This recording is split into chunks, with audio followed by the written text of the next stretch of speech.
ಈಗ ಮೇಕೆದಾಟು ಯೋಜನೆ ಆಗಬೇಕು, ಎತ್ತಿನಹೊಳೆ ಯೋಜನೆ ಆಗಬೇಕು. ಎತ್ತಿನಹೊಳೆ ಯೋಜನೆ ಮಾಡಿದವರು ಯಾರು? ನಾವು ಮಾಡಬೇಕು.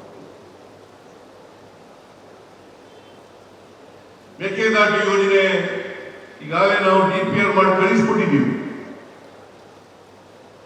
ಮಾಡಲಿ, ಈಗ ಕೇಂದ್ರದಲ್ಲಿ ಇರ್ತಕ್ಕಂಥ ಬಿಜೆಪಿ ಸರ್ಕಾರ ಮಾಡಲಿ. ಕುಮಾರಸ್ವಾಮಿ ಅವರು ಕೇಂದ್ರದ ಮಂತ್ರಿಮಂಡಲದಲ್ಲಿ ಮಂತ್ರಿಯಾಗಿದ್ದಾರೆ, ಮಾಡಿಸ್ಲಿ.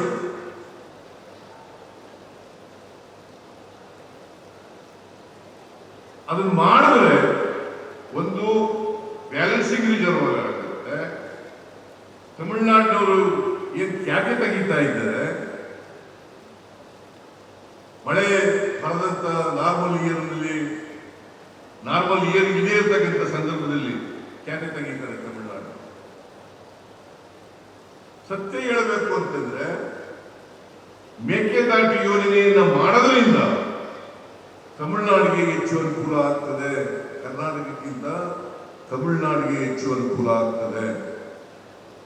ಆದರೆ ತಮಿಳುನಾಡಿನವರು ರಾಜಕೀಯ ಕಾರಣಕ್ಕೋಸ್ಕರ ಯಾಕೆ ತೆಗೆದು ಇದನ್ನು ವಿರೋಧ ಮಾಡತಕ್ಕಂಥ ಪ್ರಯತ್ನವನ್ನು ಮಾಡ್ತಾ ಇದ್ದಾರೆ.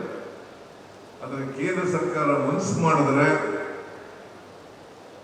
ಈ ಯೋಜನೆಯನ್ನ ಜಾರಿ ಕೊಡಲಿಕ್ಕೆ ಸಾಧ್ಯ ಆಗ್ತದೆ.